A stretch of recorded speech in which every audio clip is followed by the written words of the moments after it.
घने जंगलों के बीच एक पुरानी हवेली खड़ी थी, जिसे वक़्त और लतावेलियों ने ढक लिया था। गांव वाले उसे फुसफुसाती हवेली कहते थे, एक ऐसा स्थान जहां बच्चे नहीं जाते और बुजुर्ग उसका नाम लेने से भी कतराते थे। कहा जाता था, उस हवेली में एक कमरा है जहां साए रहते हैं और फुसफुसाहटें जमीन पर धुएं की तरह रेंगती हैं। यही हवेली थी जिसने क्लारा को आकर्षित किया, एक युवा लेखिका जिसे डरावनी कहानियों का शौक था। वह अपने कैमरा, नोटबुक और एक जिद के साथ वहां पहुंची। हर कहानी के केंद्र में सच होता है, उसने अपने संदेहजनक रूममेट से कहा था, और सच अक्सर डर के पीछे छिपा होता है। क्लारा शाम ढलने से ठीक पहले हवेली में दाखिल हुई।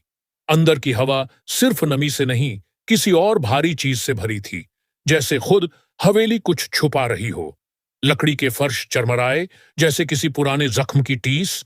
दीवारों पर लटकी तस्वीरों की आंखें उसे घूरती रहीं, और हर कमरे में अजीब ठंडक थी। लेकिन जिस कमरे की तलाश में वह आई थी, वह तीसरी मंजिल पर था, फुसफुसाता कमरा। वह कमरे के पास पहुंची।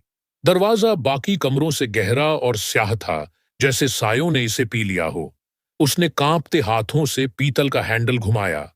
उसकी उंगलियों में एक झनझनाहट दौड़ गई।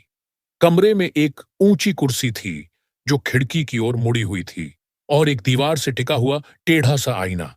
जैसे ही वह अंदर गई, दरवाजा खुद ब खुद पीछे से बंद हो गया। क्लारा ने पलट कर देखा। हवा नहीं थी, कोई झोंका नहीं। फिर आई फुसफुसाहट, धीमी, लगभग सुनाई न देने वाली। तुम क्यों आई? उसका दिल उछल पड़ा। वह हड़बड़ा गई। कब? कौन है? उसने आवाज लगाई। कोई जवाब नहीं। वह आईने की ओर बढ़ी। उसकी अपनी ही परछाई उसे देख रही थी, डरी हुई, सिहरती हुई। फिर आईने में मौजूद उसका अक्स पलका, लेकिन उसने नहीं। क्लारा पीछे हट गई। उसका अक्स अब भी उसे घूर रहा था, अब एक हल्की मुस्कान के साथ। वह दरवाजे की ओर भागी, तभी कान के पास एक और फुसफुसाहट आई, इस बार और पास। अब तुम हमें देख सकती हो। ठंड ने कमरे को जकड़ लिया। उसकी सांसें धुएं की तरह बाहर आने लगीं। कमरे की छत से साए सरकते हुए दीवारों पर उतरने लगे। बस करो, वह कांपते हुए बोली। मुझे डर नहीं लग रहा, लेकिन हवेली को लग रहा था।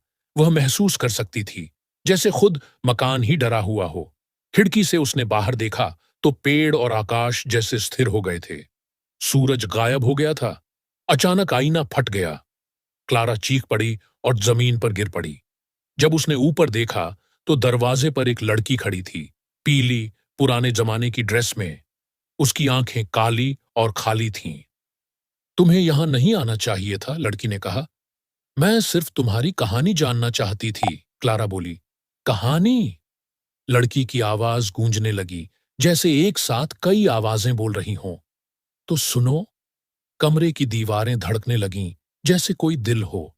फुसफुसाहटें तेज हो गईं, किसी की सिसकियां, किसी की चेतावनी। लड़की ने बताया, बहुत साल पहले यह एक परिवार का घर था। उस परिवार का मुखिया आत्माओं को बुलाने के जुनून में पागल हो गया था। इस कमरे को उसने एक दरवाजा बना दिया था, आत्माओं के लिए नहीं, प्रतिध्वनियों के लिए। अधूरी यादें, भूले हुए लोग, वे जो अब बस कहानियों में जिंदा रह सकते थे।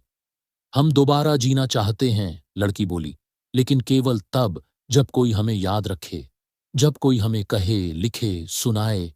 इसलिए हम फुसफुसाते हैं। क्लारा कांप रही थी। तो तुमने मुझे बुलाया ताकि मैं तुम्हारी कहानी कहूं? या फिर, लड़की बोली, हम तुम्हारी आवाज ले लेंगे और उसी से फुसफुसाएंगे। फुसफुसाहटें शोर में बदल गईं। क्लारा ने अपने कान ढक लिए।